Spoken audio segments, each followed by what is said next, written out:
Ahora estamos grabando. Bien, les decía, este proceso tiene múltiples características que son únicas y especiales. ¿Para qué? Para resolver esta litis concursal, este conflicto plurisubjetivo de intereses. ¿Y cómo se puede resolver? Bueno, de diversas maneras. Se puede resolver a través de una negociación. Básicamente eso es un concurso preventivo. Es un proceso que tiende a una negociación entre el concursado y sus acreedores para llegar a una solución de la litis concursal, a través, por ejemplo, de un plan de pagos. También puede ser que la solución de la litis concursal tenga que ser a través de lo que es la liquidación de los bienes. Es decir, ¿cómo llegamos a solucionar la litis concursal? Bueno, liquidando el patrimonio del fallido, del deudor. Lo liquidamos, lo vendemos y con lo que queda pagamos a los acreedores.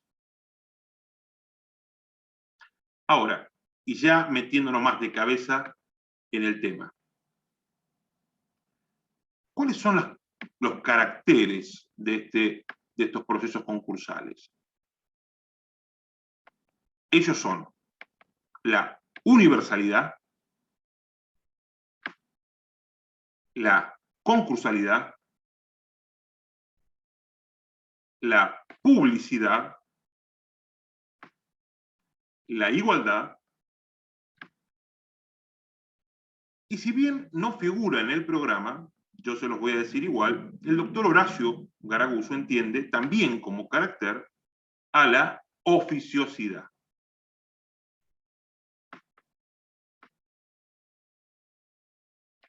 ¿Qué significa? Y vamos a empezar a hablar de la universalidad. ¿Qué significa la universalidad?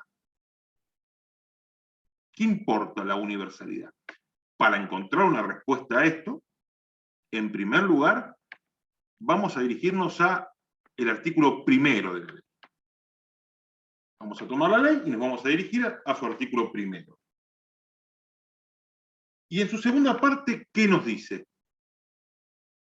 Nos dice que el concurso produce sus efectos sobre la totalidad del patrimonio del deudor, salvo las exclusiones legalmente establecidas respecto de bienes determinados. ¿Qué significa esto? Que cuando estamos dentro de un proceso concursal, siempre se encuentra comprometida la totalidad del patrimonio. ¿Por qué? Porque este patrimonio es el que está destinado, de alguna manera, a garantizar o a cubrir las obligaciones que tenía el deudor con los acreedores. Puede ser que se llegue a la liquidación del mismo o puede que no, porque como les contaba hoy, existen caminos anteriores a la liquidación, que la ley los prefiere, por supuesto, tales como el concurso preventivo, que importarían el llegar a una negociación y de esa manera poder pagar los créditos. Pero si esto no tiene un buen resultado, bueno, ¿cuál va a ser la consecuencia? La quiebra. Y si vamos a una quiebra, ¿a dónde vamos? Vamos a la liquidación de este patrimonio. Es decir, todo el patrimonio se encuentra comprometido. Entonces, la universalidad es un carácter de los procesos concursales. Por supuesto, no es el único proceso universal. Ya lo deben saber. ¿Sí? Las sucesiones también son universales. ¿Sí? Comprometen todo el patrimonio. Ahora, ¿todo el patrimonio es todo el patrimonio? ¿Todo el patrimonio es todo el patrimonio o es casi todo el patrimonio o es alguna parte del patrimonio? Bueno, En principio y como principio general, hablamos de todo el patrimonio. Pero la ley nos dice expresamente que eso va a ser así salvo las excepciones legalmente previstas.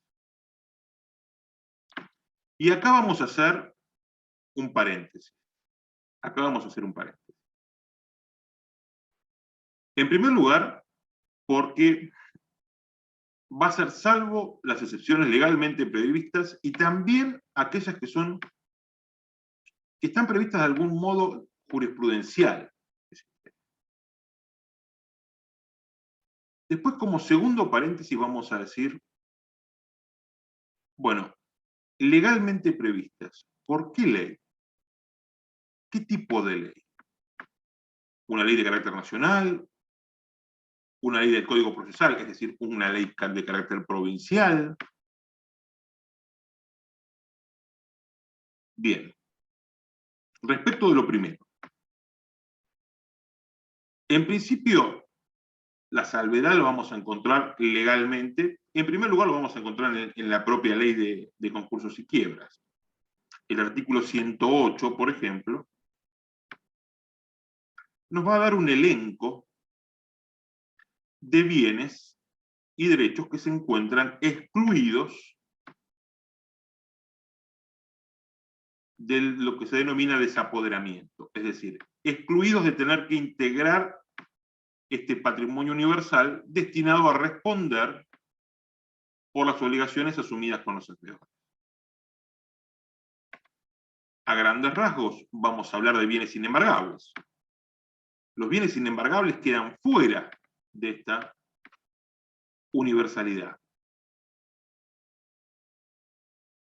Es decir, el hecho cotidiano podría ser un bien que integra la universalidad con la que se va a responder. No, porque es un bien inembargable. Después nos vamos a encontrar con diferentes situaciones, por ejemplo, los salarios.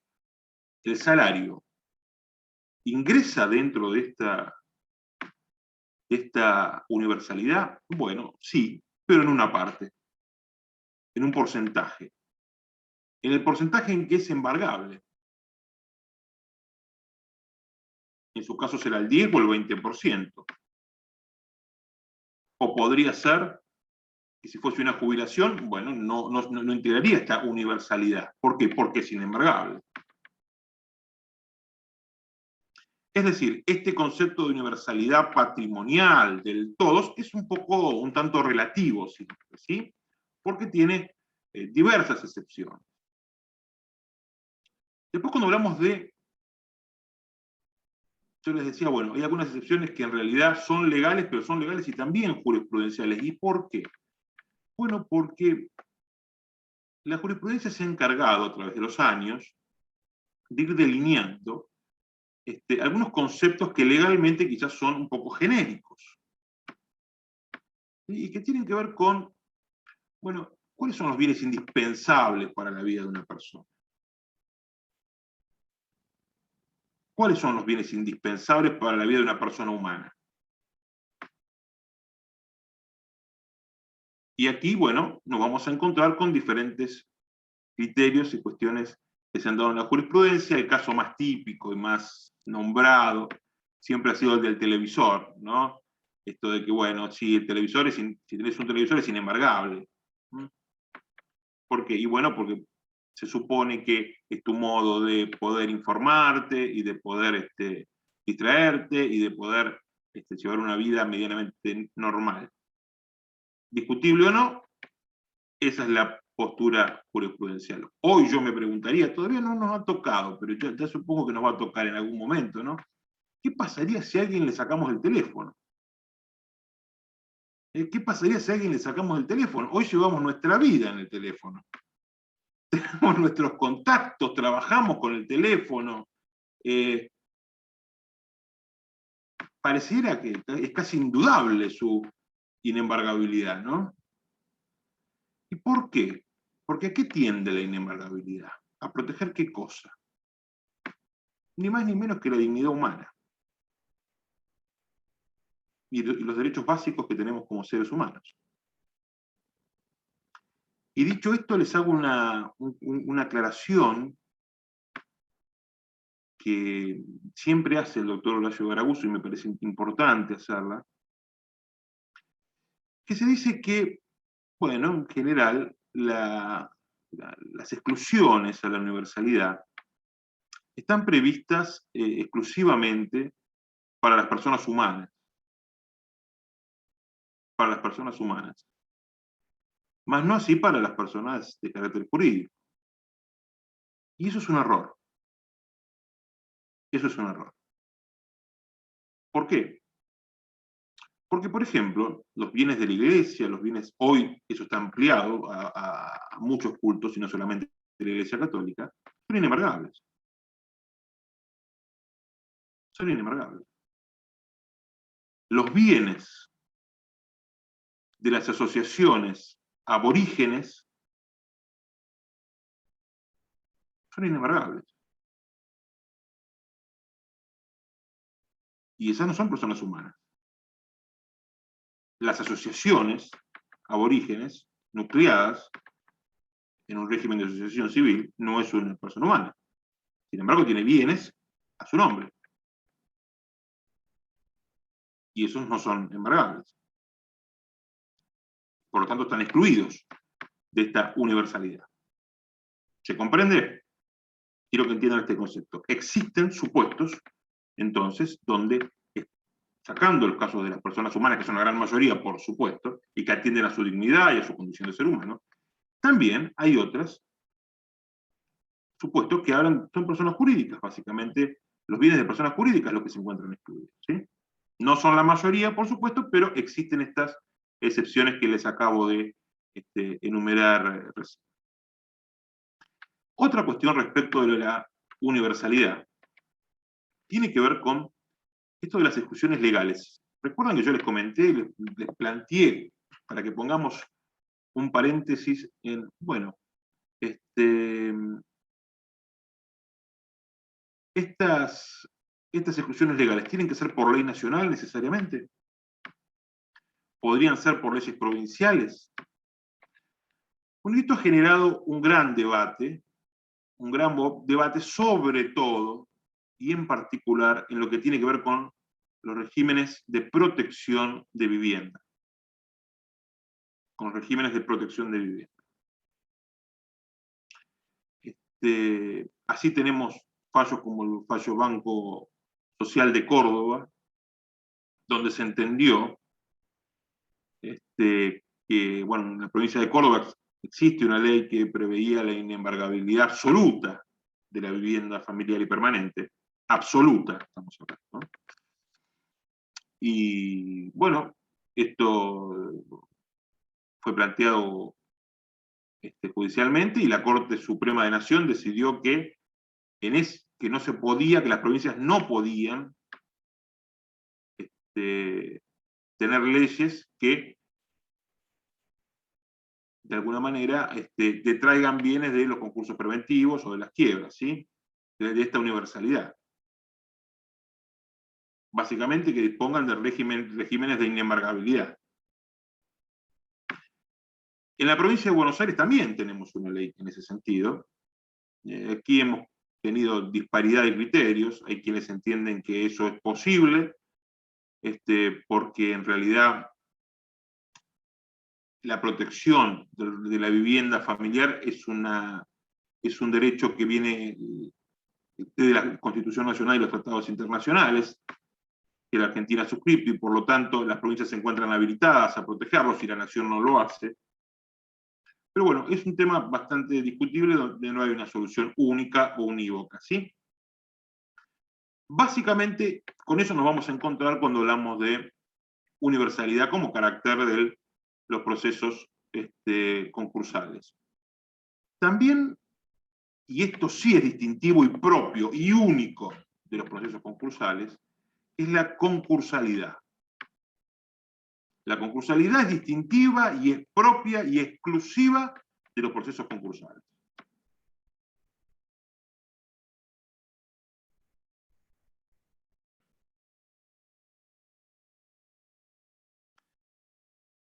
¿Y esta concursalidad qué importa? ¿Qué quiere decir?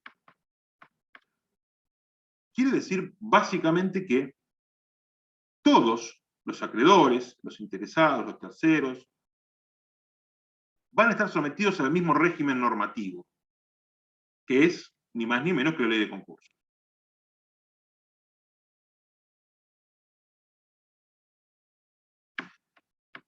Y que van a poder ejercer sus derechos conforme lo dispone la ley. ¿Qué ley?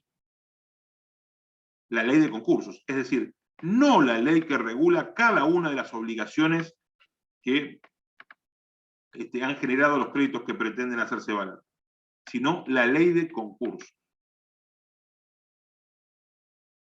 Todos los acreedores se encuentran sometidos a la misma ley y pueden ejercer sus derechos conforme lo dispone esta misma ley. En el artículo 125,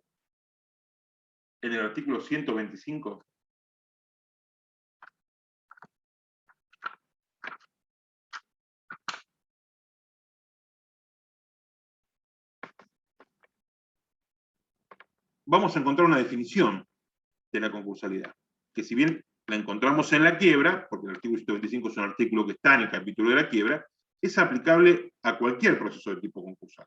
¿Y qué nos dice? Nos dice que declarada la quiebra, les aclaro yo cualquier tipo de proceso concursal, todos los acreedores quedan sometidos a las disposiciones de esta ley y solo pueden ejercer sus derechos sobre los bienes desapoderados en la forma prevista en la misma. ¿Qué quiere? Vuelvo a reiterar, ¿qué nos quiere decir esto y por qué es tan importante? Porque lo que nos dice es que si yo quiero ejercer un derecho como acreedor, debo necesariamente concurrir al proceso concursal, llámese concurso preventivo, llámese quiebra, que sea abierto por mi deudor. ¿Tengo otra forma de poder cobrarlo? No. ¿Tengo otra forma de poder hacer valer mi derecho? No. La única forma es participar del proceso. ¿Bajo qué reglas? Bajo las reglas del proceso concursal. No bajo las reglas del Código Civil, no bajo las reglas de la ley de ejecución prendaria, no. Bajo las reglas del proceso concursal, de la ley concursal. No hay otra alternativa. No hay otra alternativa.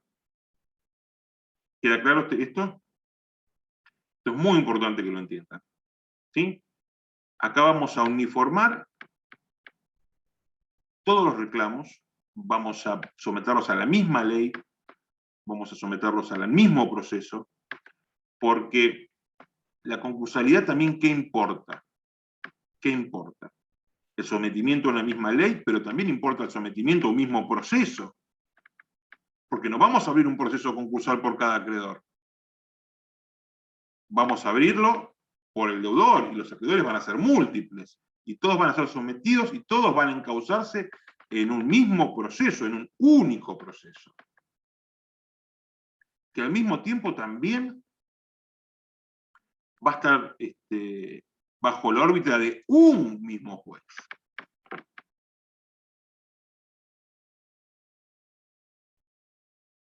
Es muy diferente esto a lo que vemos por fuera, ¿no? del derecho concursal. Normalmente, ¿qué acontece? ¿Sí? Tenemos un deudor que tiene múltiples acreedores, vamos a suponer, tiene un acreedor prendario, que le inicia ¿qué cosa? Una ejecución prendaria. Entonces, una ejecución prendaria que tramita conforme las normas específicas de la ejecución prendaria ante un determinado juez, que será el juez competente para ese caso, en un determinado proceso.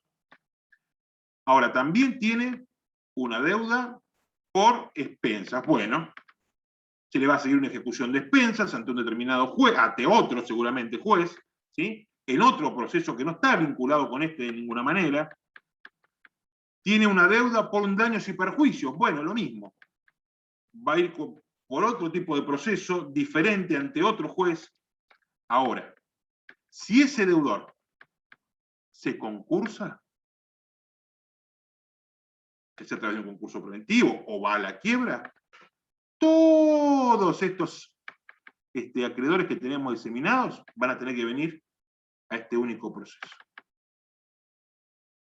Todos estos procesos que teníamos dando vuelta por ahí, en principio, después van a ver por qué les digo en principio, se terminan. Vienen todos acá a reclamar acá y a tramitar y a ejercer sus derechos acá, al concurso. Eso es la concursabilidad. Entonces, hablamos de la universalidad, hablamos de la concursalidad, y ahora vamos a hablar de la publicidad.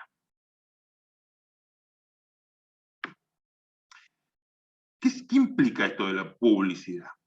Bueno, implica varias cosas, pero lo podemos sintetizar diciendo que los procesos concursales son de carácter público. O sea, están abiertos a que cualquiera pueda verlos. ¿Y cómo se garantiza esto? Bueno, a través de diferentes mecanismos. Uno de ellos es lo que se denomina el legajo de copias del artículo 279. Y ustedes me preguntarán, doctor, ¿de qué me está hablando? ¿Qué es esto del legajo de copias? Bueno, básicamente, el legajo de copias ya lo van a ver en profundidad. Hoy tenemos una primera aproximación a estos conocimientos. Pero el legajo de copias básicamente es una copia de todo lo que acontece en la causa. Es decir, es una copia de cada presentación, es una copia de cada resolución judicial. Se arma un expediente paralelo, si se quiere, ¿sí? Una copia de todo el expediente. ¿Que quién la lleva? El síndico. Este órgano que interviene en los procesos concursales. O en la mayoría de ellos. No en todos, pero en la mayoría de ellos. Él es quien lleva este legajo, lo que se denomina el legajo de copias. Y cualquier interesado puede ir y verlo. ¿Sí? Y saber en qué condición está ese deudor. En qué condición está o en qué avance está el proceso. ¿De qué otra forma se garantiza la publicidad de los procesos concursales? Bueno, la ley nos dice, a través de la anotación en el registro de concursos, bueno, eso no existe porque no se creó nunca. Si bien está en la ley, nunca se creó. Pero lo que sí existe son los registros de juicios universales. Entonces, los concursos y las quiebras se anotan en los registros de juicios universales. ¿Como qué otra cosa? Como las sucesiones, por ejemplo.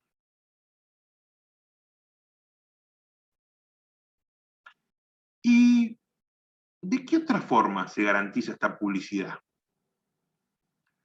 Bueno, a través de los edictos, a través de la publicidad edictal. ¿De qué cosas? De los actos más trascendentes de los procesos. Y este proceso es tan particular que se abre con una sentencia. Todos los procesos que conocemos hasta ahora son procesos que cierran con una sentencia. Bueno, este proceso se abre con una sentencia importantísima, tanto en el concurso preventivo como en la quiebra. Yo no me quiero meter ahora a tratar en detalle eso, van a tener clases enteras acerca de esto.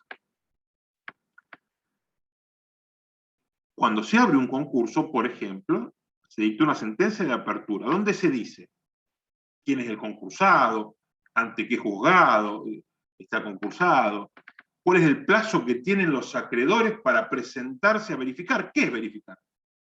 Es presentarse pidiendo que te paguen lo que te deben. ¿Sí? Básicamente es eso. Y ese plazo, hay un plazo para verificar. ¿Y dónde está eso? En esa sentencia. Y todo eso, ¿cómo se comunica? ¿Cómo se comunica al resto de las personas? Bueno, se hace a través de la publicidad, en diarios de amplia circulación y en el boletín oficial. Eso es lo que se denomina la publicidad edictal. También cuando un concurso cuando se decreta el cumplimiento de un concurso, también se hace una publicidad edictal. Cuando se abre una quiebra también hay una publicidad edictal. Cuando se hace el informe final, en las quiebras también hay una publicidad de tipo edictal. Es decir, se trata de garantizar el conocimiento de la población en general, ¿sí?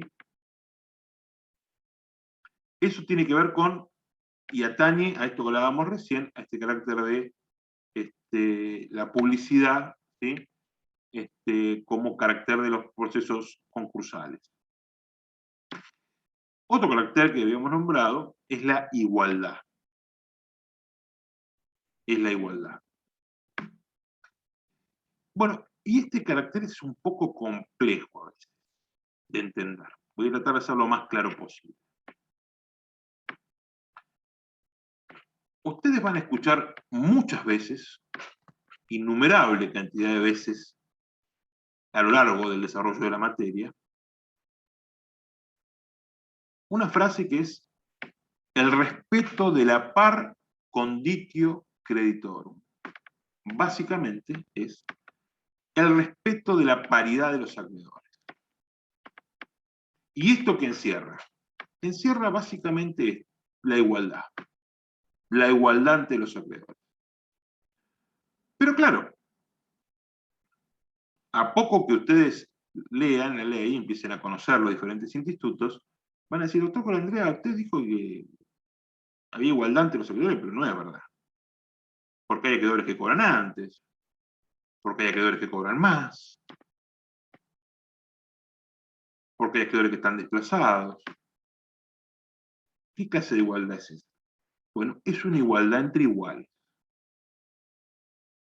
Es una igualdad entre iguales. Es decir, a todos los acreedores laborales les vamos a dar el mismo régimen y las mismas posibilidades, que son distintas a la de otros acreedores. Por ejemplo, los acreedores laborales van a tener, esto lo vamos a ver después, vamos a tener una clase específica, van a tener la posibilidad de lo que se llama el pronto pago, es decir, que se le pague antes que a los demás. Y eso, bueno, ¿hay una violación a la par conditio? No, porque se trata todo el grupo de la misma manera. No hay discriminación dentro del mismo grupo de acreedores. Ahora, si yo tengo un determinado acreedor que debió concurrir al concurso preventivo y no lo hizo, ¿sí? Y no lo hizo, y le pago por afuera del concurso, ahí sí hay una violación a la par conditio. ¿Por qué? Porque ese acreedor no vino al concurso preventivo. No se presentó al concurso. Entonces, si yo le pago por afuera y lo beneficio, ahí tenemos una clara violación a la par conditio de la igualdad. Y ese acto será eventualmente ineficaz. Después les voy a contar bien, ya vamos a tener tiempo de charlar acerca de la ineficacia y inoponibilidad y demás cuestiones. Pero básicamente quiero que entiendan esto. Y esta igualdad, ¿dónde se ve reflejada? Por ejemplo, en este hecho de que todos los acreedores tienen que venir a verificar. ¿Qué es verificar? Es presentarse al proceso. Es presentarse al proceso pidiendo que se les abone su crédito. Y en eso son todos iguales, ¿eh? Todos se tienen que presentar. Algunos cobrarán antes, otros los harán después, otros los harán en mayor cantidad, otros en menor, pero todos se tienen que presentar. Y así se garantiza esta igualdad. Y les comentaba yo, y que si bien esto no está en el programa, el doctor Horacio Garaucho siempre habla de la oficiosidad, también como un carácter de los procesos concursales. Pero una oficiosidad que excede la oficiosidad procesal que de hecho existe en los procesos concursales. En los procesos concursales hay una oficiosidad de tipo procesal. ¿Por qué? Porque el juez debe llevar adelante cada etapa y las etapas pasan de una a otra sin necesidad de petición de parte. De hecho, en el proceso principal, no en los incidentes, sino en el proceso principal, no hay caducidad de instancia. No hay caducidad de instancia. Tal es el carácter oficioso, procesalmente oficioso, que no hay caducidad de instancia en el proceso principal. Después van a aprender que hay procesos principales e incidentes. En los incidentes sí hay caducidad, pero en los procesos principales no hay caducidad.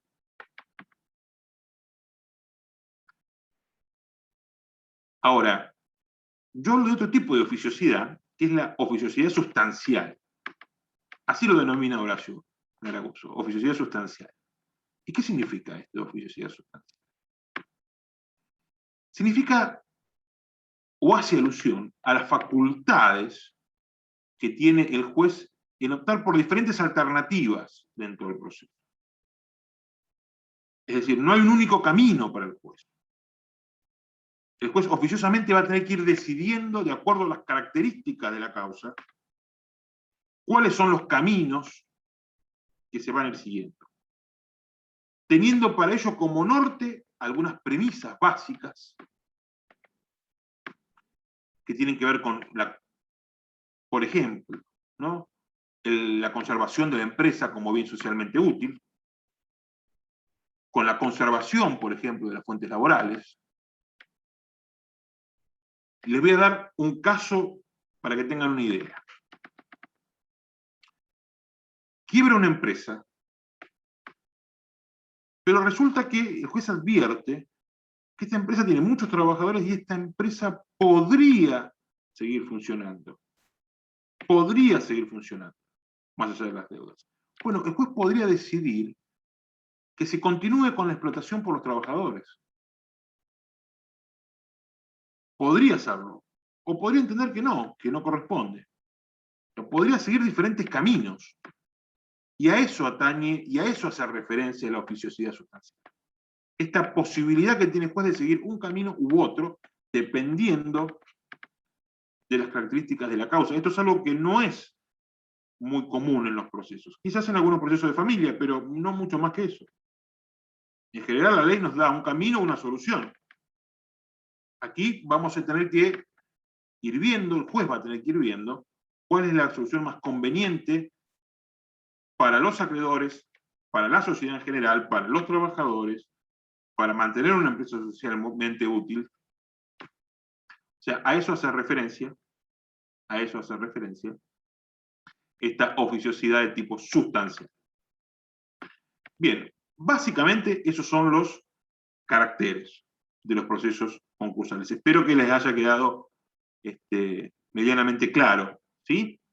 Estoy abierto a cualquier pregunta que me quieran hacer sobre esto. Si no, ya pasamos al punto 5.5, que está relacionado con esto también. No hay mucha, no es que pasamos a un tema absolutamente diferente. Bueno, veo que no, que ha quedado todo medianamente claro, por lo menos por ahora. Obviamente, sepan que estamos iniciando este camino, que hay muchas cosas que todavía van a estar ahí, por ahí arriba en el aire, y es normal, esta materia necesita un tiempo de poder, de alguna manera, elaborarla mentalmente, ¿sí?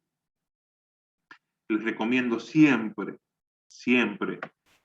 utilizar una línea de tiempo para estudiar esta materia, es muy importante, ¿sí?, para poder situarnos. Como estamos en un proceso tan diferente a cualquier otro que hayamos visto, es importante tener una guía sobre esto. Y después, desprendernos de un montón de preconceptos o de ideas que teníamos que pertenecen a otro tipo de procesos que nada tienen que ver con esto, ¿sí? Entonces tenemos que abrir nuestras mentes a esto nuevo y ayudarnos, como les decía recién, generalmente a través de una línea de tiempo es una buena idea.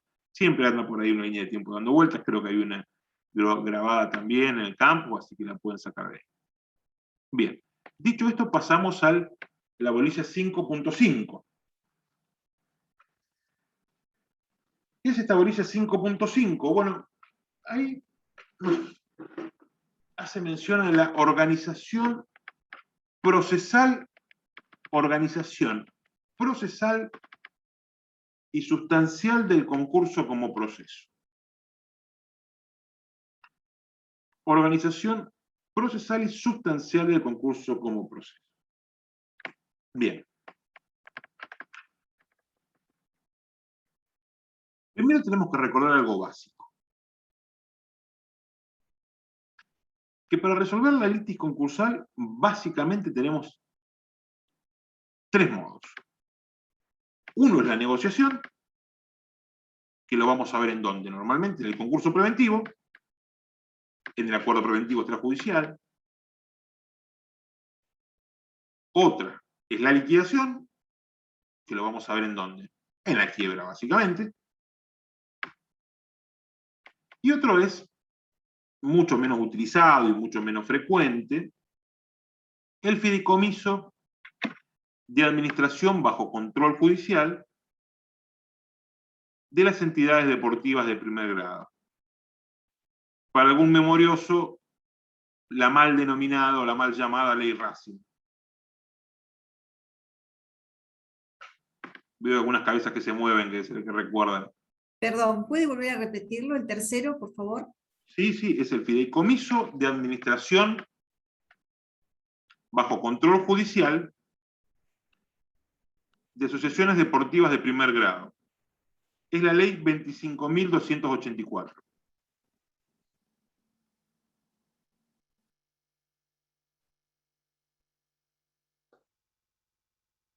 Eso seguramente lo van a ver en una clase por separado, van a ver, generalmente se nombra y se trata los aspectos básicos de este tipo de proceso. A grandes rasgos, a muy grandes rasgos, aquí hay una diferencia sustancial en lo que habíamos visto hasta ahora, que yo les contaba recién, que tiene que ver con solucionar la litis concursal a través de una negociación o a través de una liquidación. ¿Sí? Bueno, aquí se trata de solucionar a través de una administración diferente. Es decir, cambiamos los administradores que estaban hasta ese momento y ponemos otros que administren, en teoría, mejor.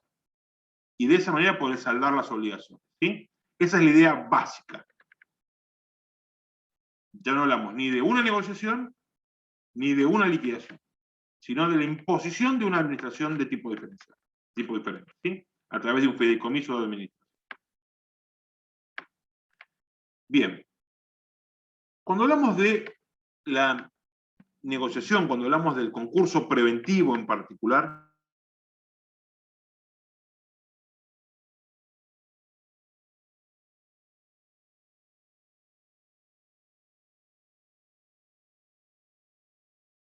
una es un solo juez. Eso es trasladable a cualquier otro. A cualquier otro tipo de... ¿Podría repetir que se había tildado justo? Sí. Cuando hablamos de la organización procesal, del concurso preventivo, el primer aspecto a tener en cuenta es que siempre hablamos de la existencia de un solo juez. Eso es trasladable a los demás también tipos de procesos concursales. También hablamos de, y esto también es trasladable a los demás procesos concursales, un solo proceso. Un poquito lo que yo les contaba hoy.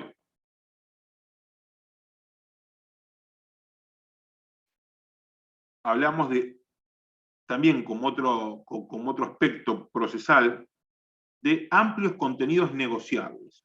Ahora les voy a explicar cada uno de ellos.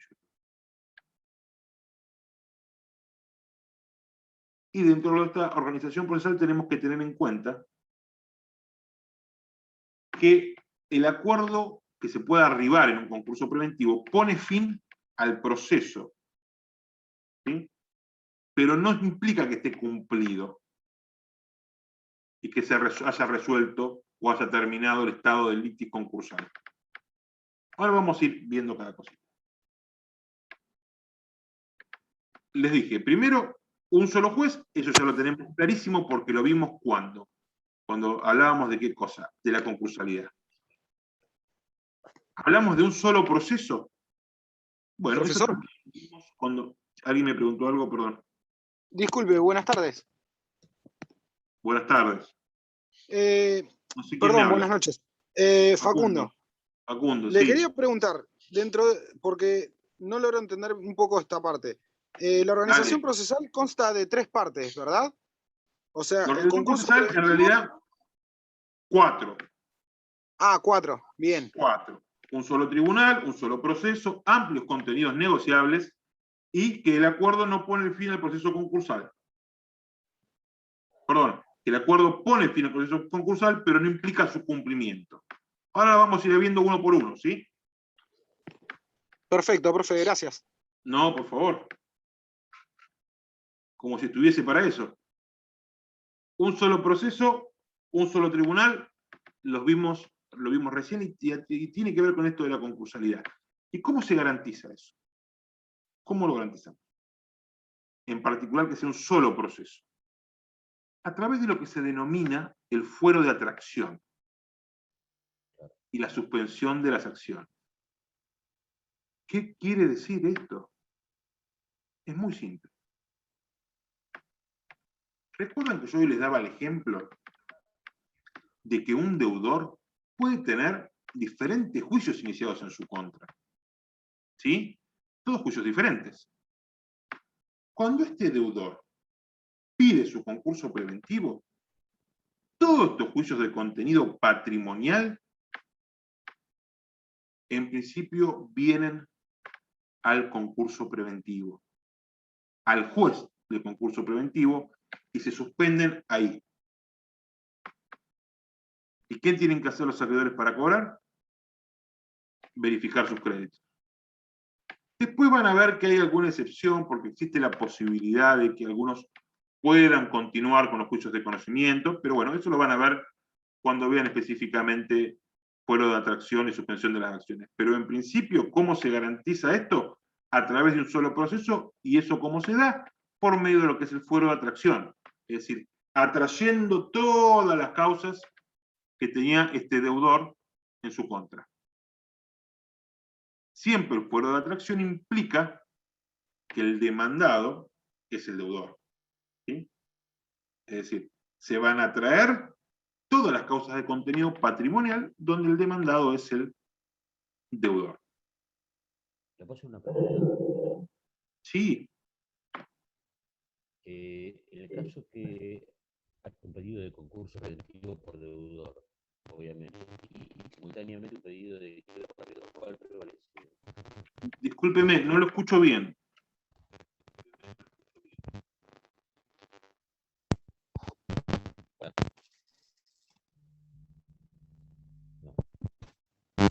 ¿Me escucha? No lo escucho. No sé quién me está hablando, pero no lo escucho.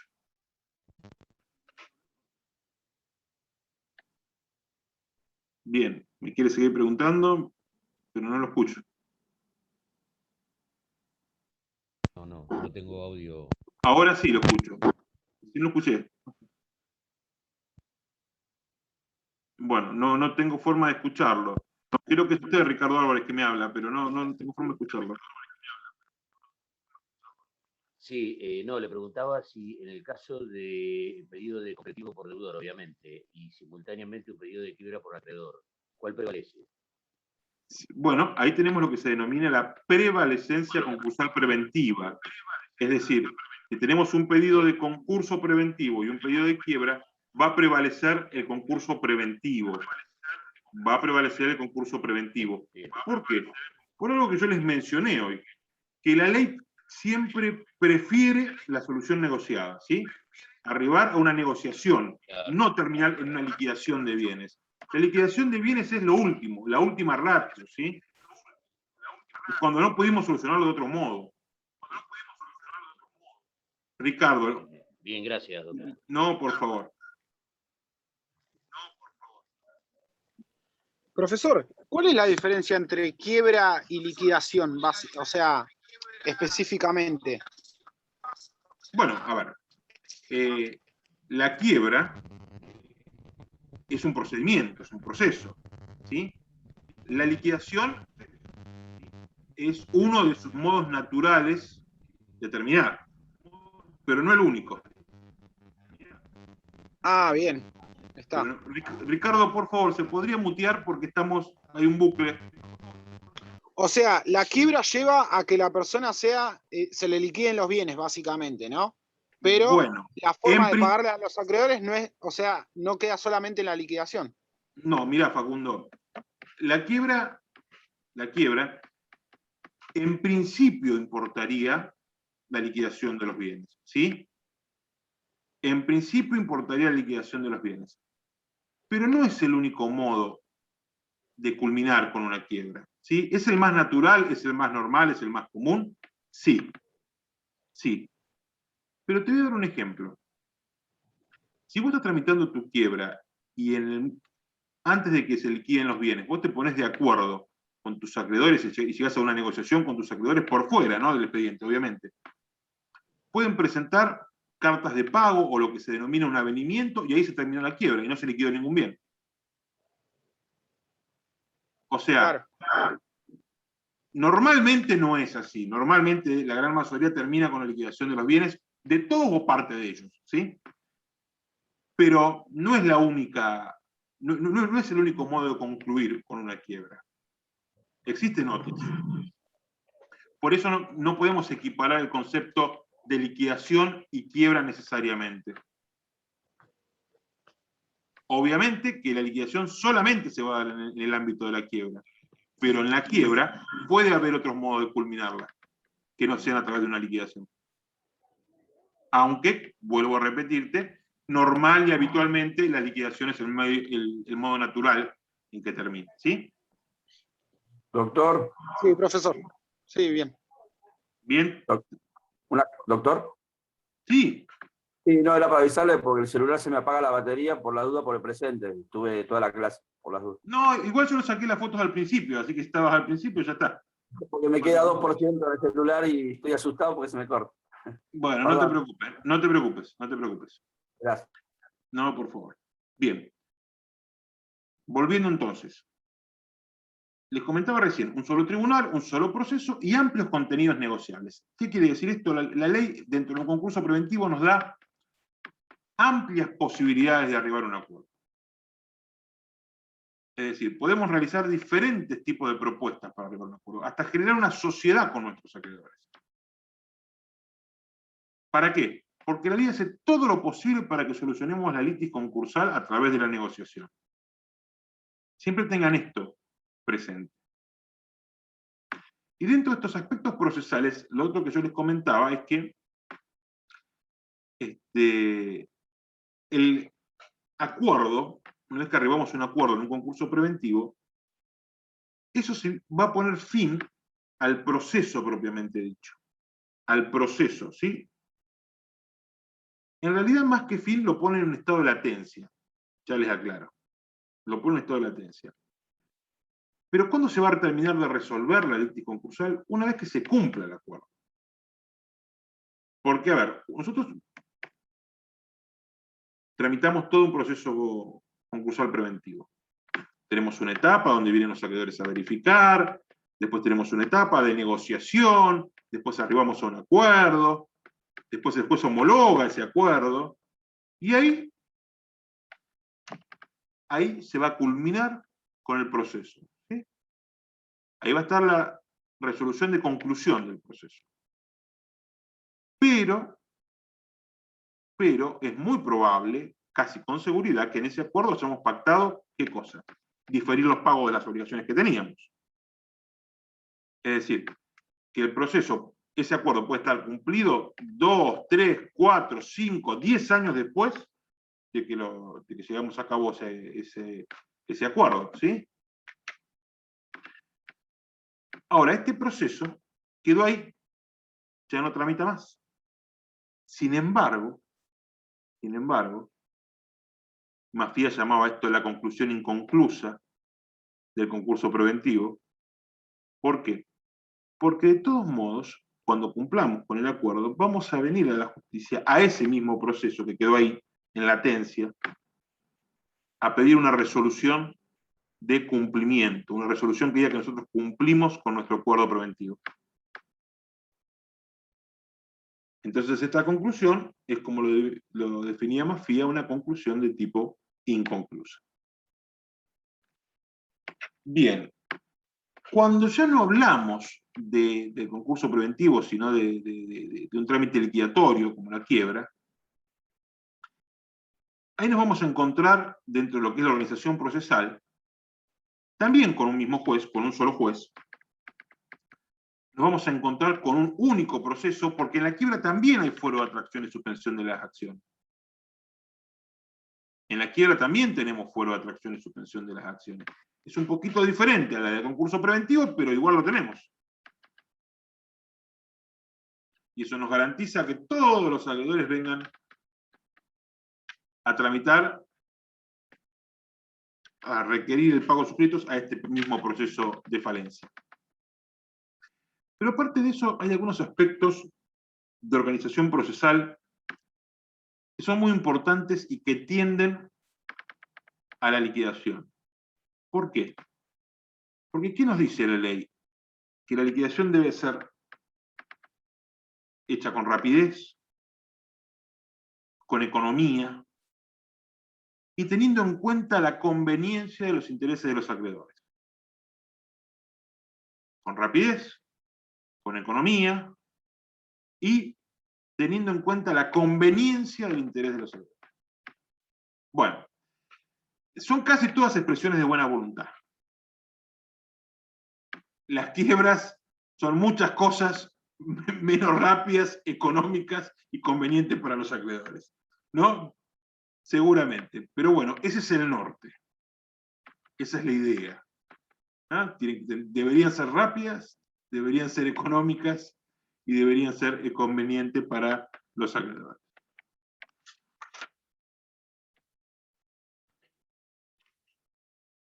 Bien. Después, en el programa se habla de lo que es la organización sustancial de los concursos como proceso. Organización sustancial. ¿Y esto a qué atiende? Bueno, a dos ideas básicas. Dos ideas básicas. En los procesos concursales, el pasivo no se debe incrementar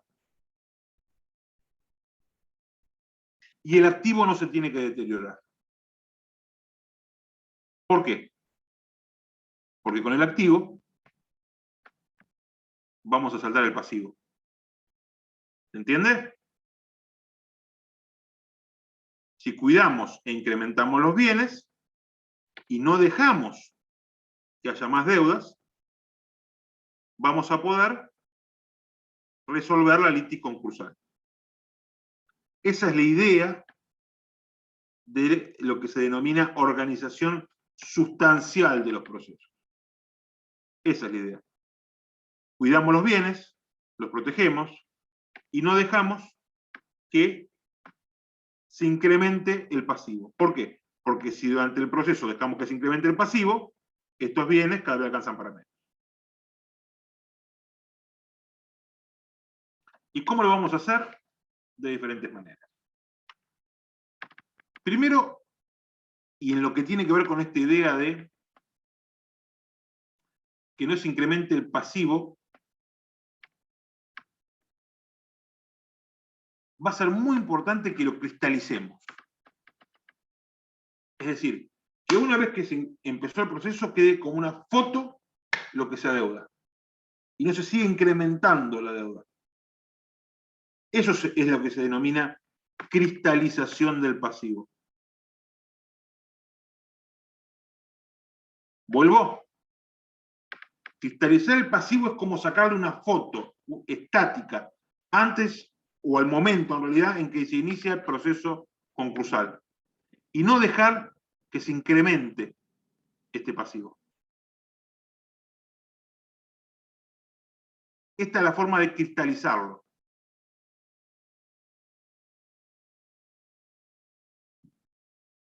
¿Y cómo lo vamos a hacer? Bueno, a través de diferentes formas. Por ejemplo, se van a suspender el curso de los intereses. Es decir, los créditos de nuestros acreedores, dependiendo si estamos en quiebra o en concurso preventivo, una vez que se dicte la sentencia de apertura, se van a suspender los intereses. Ya no van a seguir devengando intereses. Hay alguna excepción, ya la van a ver, que tiene que ver con los créditos laborales y algún crédito con garantía real. Pero en principio se suspende. ¿Por qué? Porque eso nos va a generar esta foto, ¿sí? Que implica cristalizar el pasivo. ¿Qué otra cosa? Bueno, muchos contratos se va a entender que se vencieron automáticamente los plazos y que en su caso deberán descontarse los intereses. ¿Para qué? También para esto mismo, para cristalizar este pasivo. Se va a limitar la posibilidad de compensar créditos. Es decir, de que el crédito que yo le adeudo como fallido o como concursado, le adeudo a mi acreedor, se pueda compensar con lo que él me debe a mí. Eso se va a limitar, no se va a poder hacer. Excepto algún caso particular, que ya lo van a ver.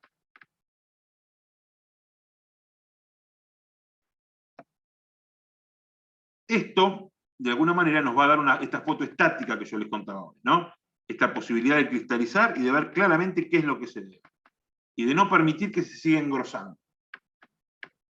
Ahora también, yo les contaba que como la otra cara de esta moneda, estaba el hecho de que teníamos que proteger el activo. Protegerlo, cuidarlo, incrementarlo, si es posible. Si es posible. ¿Y eso cómo lo vamos a hacer? Bueno, dentro de la organización sustancial de los procesos concursales hay algunas herramientas para hacer eso. Por ejemplo, se van a poder celebrar algunos contratos para que los bienes produzcan frutos. Les doy un ejemplo, en una quiebra. Tenemos un bien inmueble, un local comercial importante, por ejemplo. Bueno, se va a poder alquilar durante el tiempo que dure la quiebra. ¿Para qué? Para que sigan ingresando frutos. Y de esa manera, mínimamente que no nos genere más gasto eso. ¿Sí? Pero aparte que ingrese un activo mayor. Porque eso después, ¿qué nos va a permitir a futuro? Poder pagar mejor a nuestros acreedores. En algún caso también se dice que la continuación de la explotación de la empresa,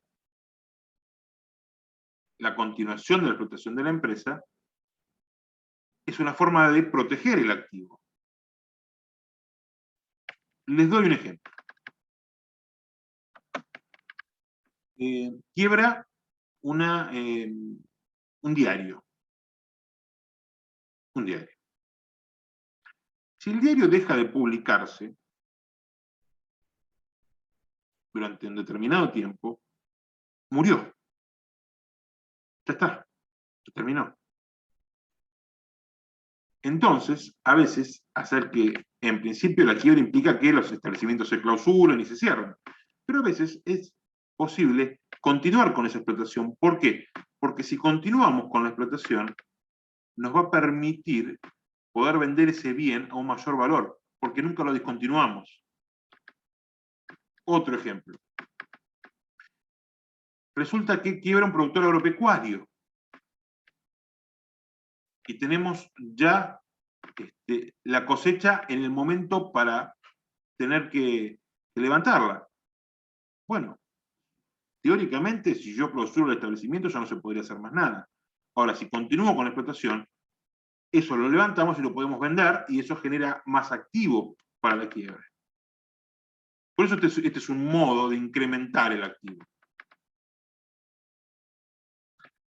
¿Y otro caso? Bueno, después están todos estos casos que tienen que ver con la conservación específica del activo, que tienen que ver con, por ejemplo, las medidas de custodia de los bienes en las quiebras, los seguros que se pueden contratar respecto de los bienes, para que estos bienes no sean sustraídos o deteriorados.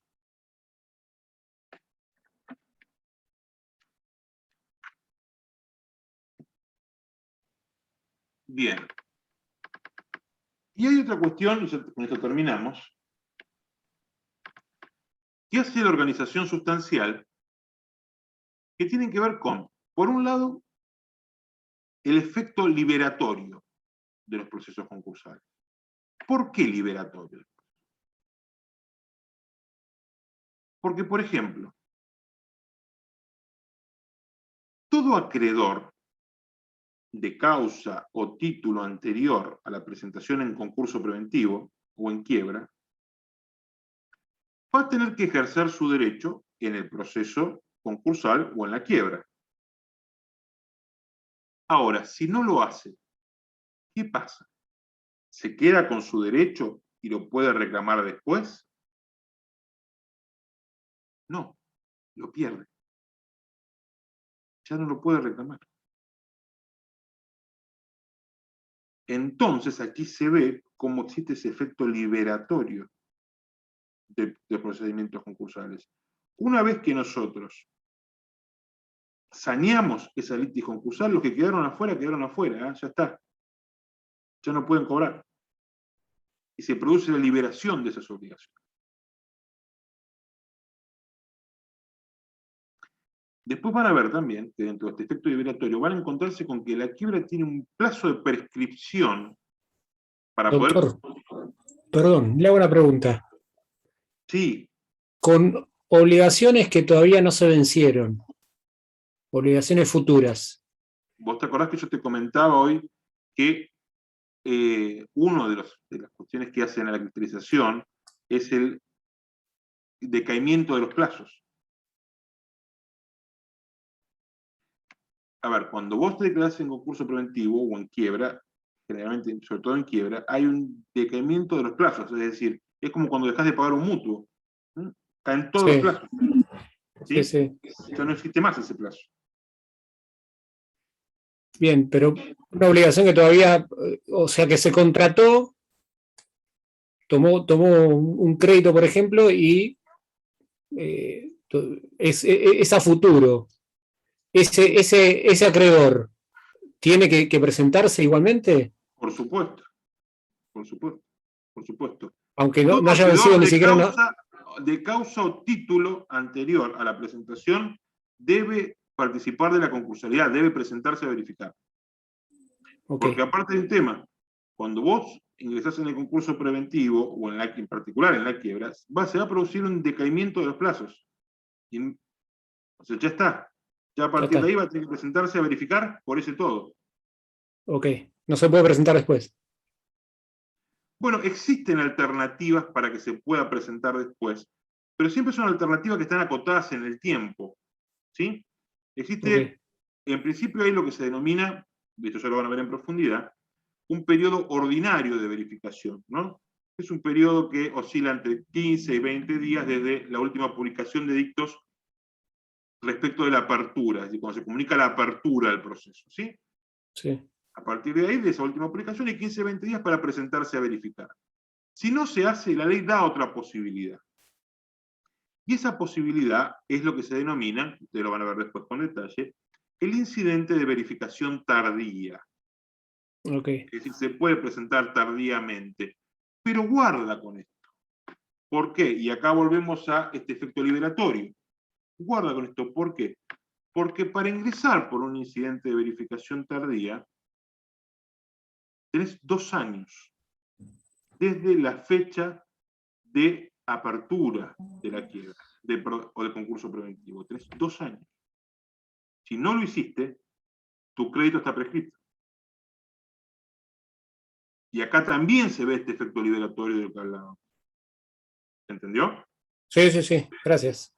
No, por favor. Doctor, Sí.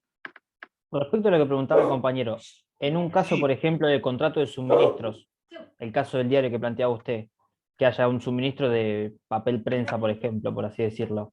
Sí. En ese caso, Bueno. ¿qué pasa si entra en concurso preventivo? ¿El contrato se cancela, se continúa, verifica créditos sobre Bueno. Ahí va a depender el caso. Ahí va a depender el caso, ¿sí? ¿Por qué?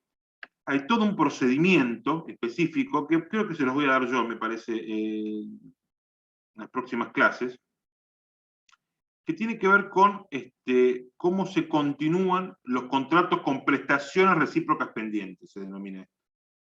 Contratos con prestaciones recíprocas pendientes. Es decir, ahí se va a tener que analizar por el juez si conviene o no continuar con este tipo de contratos.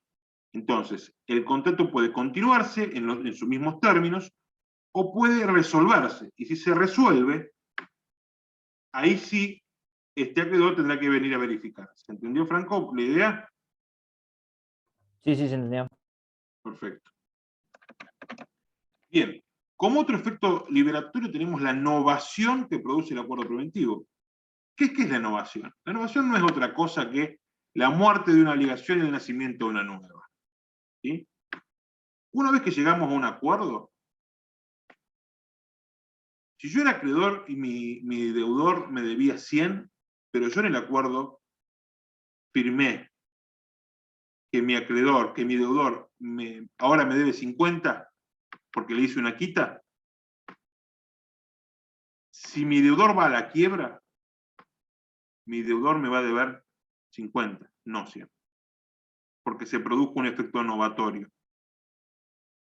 Entonces, el acuerdo importa siempre un efecto liberatorio, por esas mejores condiciones, por ese nacimiento de una obligación que es más beneficiosa para el deudor que aquella que tenía originariamente.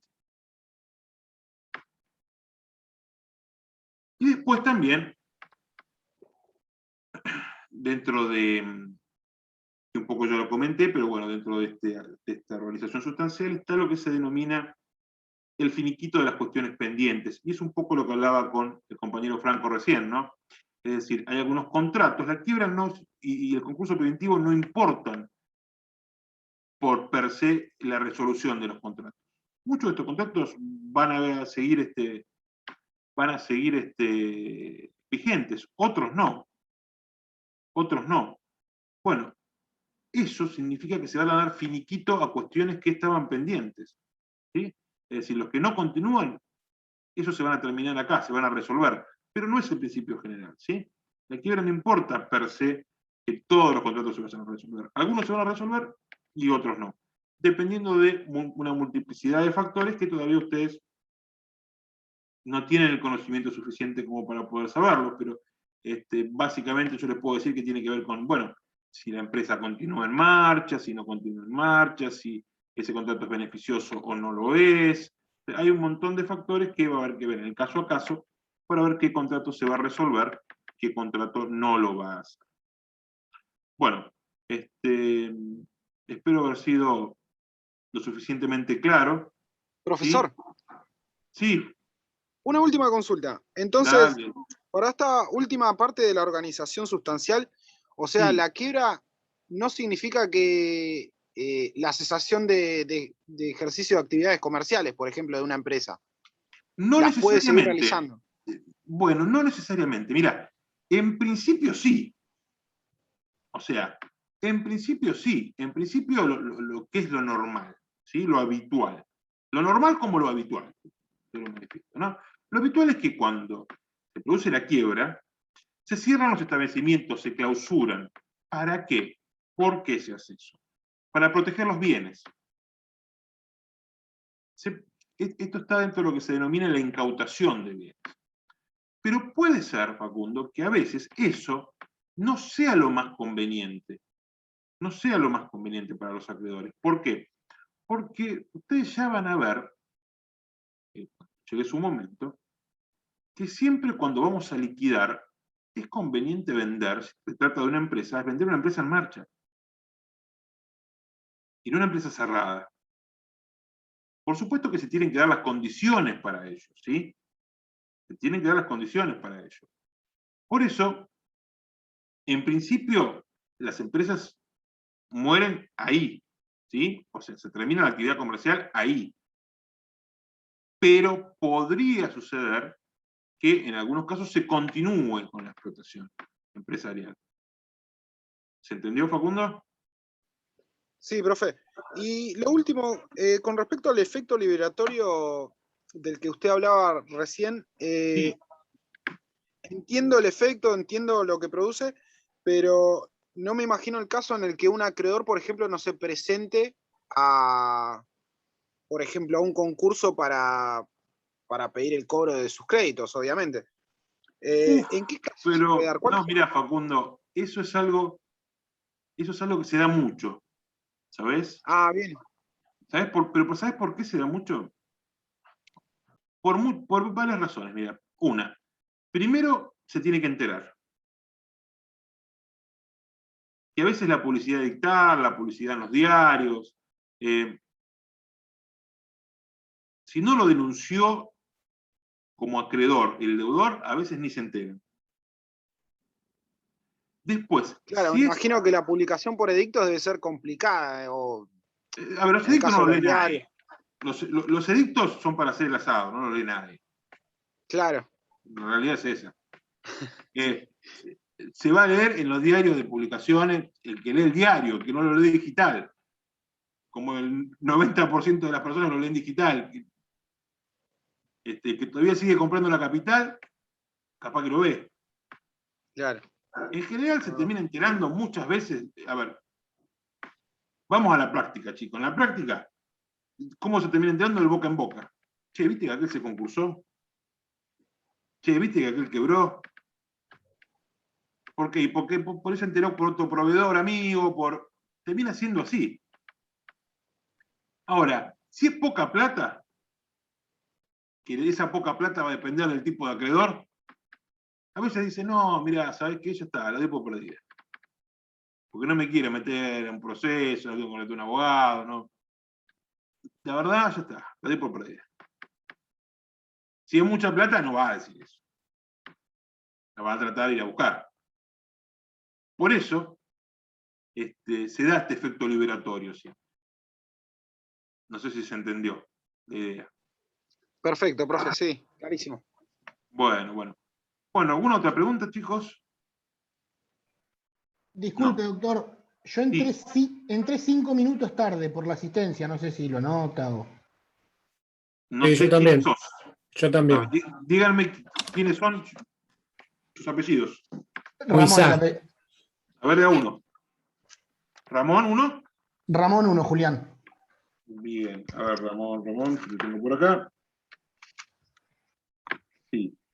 ¿Y el otro? Moisá. Federico No, Moisá. Moisés. Yo también, Doctor, yo también profesor. entré tarde. No tenía el A link. ver. Bueno, de a uno, a ver. ¿Quién primero? Andrea Davos. Davos. Davos, Andrea. Bien. ¿Quién Gracias. más? Roseli Nazareno, profesor. Roseli Nazareno. Bien. Con S y doble L. Ahí está. Muchas gracias. No, por favor. El resto lo tendría que tener en las fotos que saqué ya de los asistentes a la reunión, ¿sí? Bueno, que tengan buenas noches. Espero que les haya servido la clase y un placer conocerlos. Gracias, profesor. Doctor. Muchas gracias. Hasta luego. No, por favor. Doctor, perdón.